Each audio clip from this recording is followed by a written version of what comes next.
लालच एक ऐसी बीमारी है जो अच्छे भले इंसान को गलत रास्ते पर ले जाती है। रामू नाम का एक गन्ने का जूस बेचने वाला व्यक्ति भी इसी लालच का शिकार था। वो अक्सर अधिक मुनाफे के चक्कर में गन्ने के जूस में चाशनी मिला दिया करता था। उसे अपनी इस बेईमानी में कुछ भी गलत नजर नहीं आता था। थोड़ा बहुत मिलावट करने से क्या ही फर्क पड़ता है, भला किसे पता चलने वाला है। गन्ने का जूस तो वैसे भी मीठा ही होता है। अगर मैं आधे गिलास जूस में चीनी की चाशनी का पानी मिला दूंगा तो क्या किसी को खबर होगी? और वैसे भी इससे कोई बीमार थोड़े ही पड़ जाएगा। रामू की चालाकी काम कर रही थी। चाशनी की वजह से उसका जूस लोगों को बहुत मीठा लगता था और ऊपर से थोड़ा मसाला डाल देने के कारण किसी को शक भी नहीं होता था। उसकी दुकान पर हमेशा भीड़ लगी रहती थी। वाह भाई रामू, बड़ा ही मजेदार जूस है तुम्हारा। जो भी कहो, ऐसा स्वाद कहीं और नहीं मिलता। सही कह रहे हो भाई, स्वाद का स्वाद और दाम भी कितना कम। आजकल 10 रुपए में इतना मीठा जूस कहाँ मिलता है। आप लोग बस 10 रुपए का गिलास पी रहे हैं, जबकि आजकल 10 रुपए में आता ही क्या है। बस आप लोगों का प्यार है और मेरी मेहनत है। सारा दिन इस तपती धूप में खड़ा रहता हूँ, यही मेरी कमाई है। सही कह रहे हो भाई, मेहनत तो है। ये लो अपने 10 रुपए। सब कुछ सही चल रहा था। तभी एक दिन श्याम नाम का एक किसान जो खुद गन्ने की खेती करता था, रामू की दुकान पर जूस पीने आया। भाई, एक गिलास गन्ने का जूस कितने का दिया? सिर्फ 10 रुपए का। इतना सस्ता? चलो एक गिलास पिलाओ। जैसे ही श्याम ने जूस का पहला घूंट भरा, वो ठिठक गया। उसे स्वाद कुछ अजीब और जरूरत से ज्यादा मीठा लगा। अरे भाई, ये तो बहुत ज्यादा मीठा है। ऐसा लग रहा है जैसे मैं जूस नहीं बल्कि गन्ने के स्वाद वाली चाशनी पी रहा हूँ। क्या भाई साहब, कुछ भी बोले जा रहे हो? क्या पहले कभी गन्ने का जूस पिया भी है आपने? गन्ने का जूस तो मीठा ही होता है। देखो भाई, मैं किसान हूँ, गन्ने उगाता हूँ। गन्ने का जूस मीठा जरूर होता है, लेकिन इतना भी नहीं। ये पूरी तरह से मिलावटी है। क्यों मेरी दुकानदारी खराब कर रहे हो? अगर पसंद नहीं आया तो जाओ, मत दो 10 रुपए, निकलो यहाँ से। बात 10 रुपए की नहीं है, बात ईमानदारी की है। खैर, ये लो तुम्हारे पैसे। श्याम वहाँ से चला गया, लेकिन रास्ते भर उसके मन में विचार चलते रहे। घर पहुंचकर उसने एक बड़ा फैसला लिया। इतने लोग बाजार से गन्ने खरीदकर जूस बेच रहे हैं और उसमें मिलावट कर रहे हैं। मेरे पास तो अपना खुद का गन्ने का खेत है। इस बार मैं गन्ने बेचने के बजाय खुद जूस का ठेला लगाऊंगा। लोगों को असली और शुद्ध जूस का स्वाद तो पता चले। श्याम ने जल्दी ही अपनी योजना पर काम किया।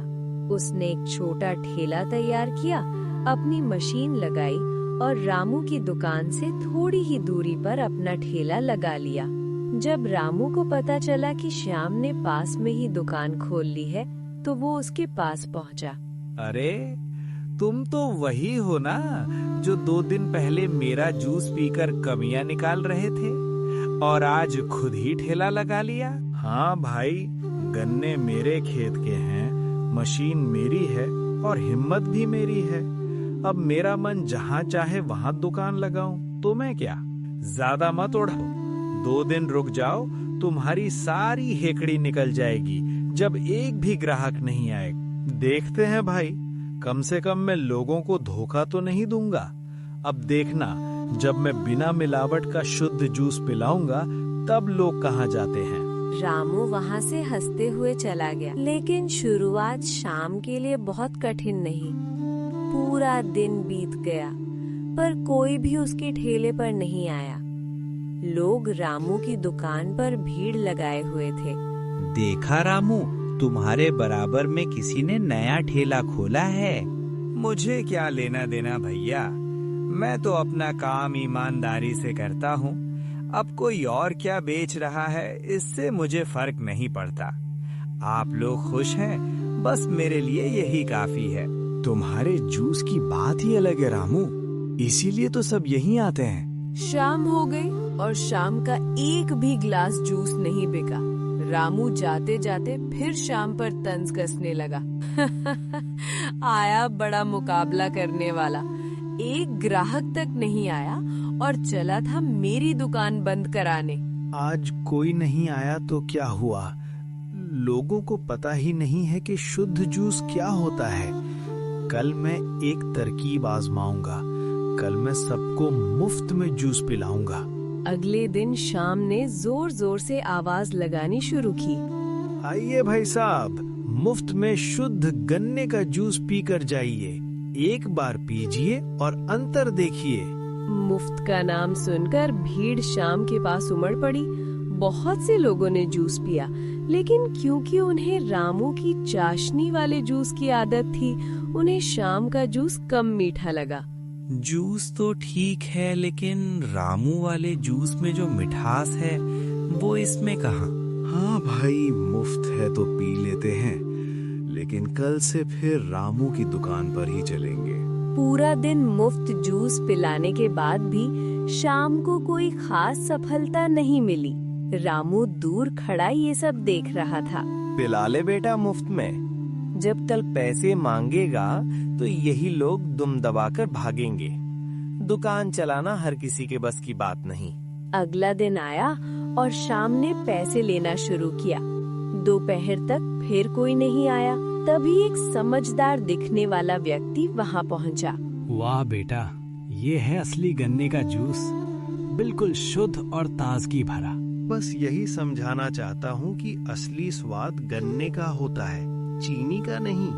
मैं जानता हूँ बेटा, वो रामू तो लोगों को चाशनी पिला रहा है, लेकिन लोगों को उसी की आदत पड़ गई है। तुम फिक्र मत करो, सच्चाई ज्यादा दिन नहीं छुपती।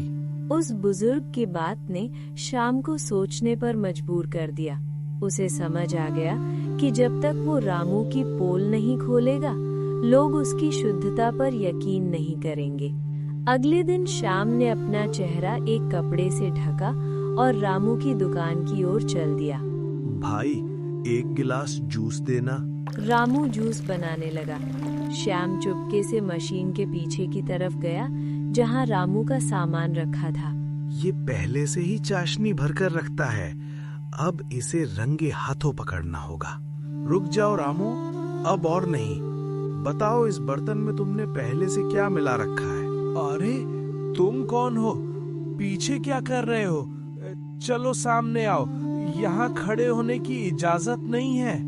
क्यों डर गए? यहाँ इसलिए खड़े नहीं होने देते ताकि कोई तुम्हारी ये मिलावट ना देख ले। क्या हुआ श्याम भाई, तुम क्या कह रहे हो? रामू तो बहुत अच्छा जूस देता है। भाइयों, अगर आपको मुझ पर यकीन नहीं तो रामू से कहिए कि ये बर्तन सबके सामने खाली करे और फिर नया जूस निकाल कर दिखाए। अगर वो जूस उतना ही मीठा निकला तो मैं अपनी दुकान बंद कर दूंगा। भीड़ अब रामू पर दबाव डालने लगी। शोर मचता देख और भी लोग इकट्ठा हो गए। हाँ रामू, दिखाओ हमें भी। अगर तुम सच्चे हो तो डर कैसा?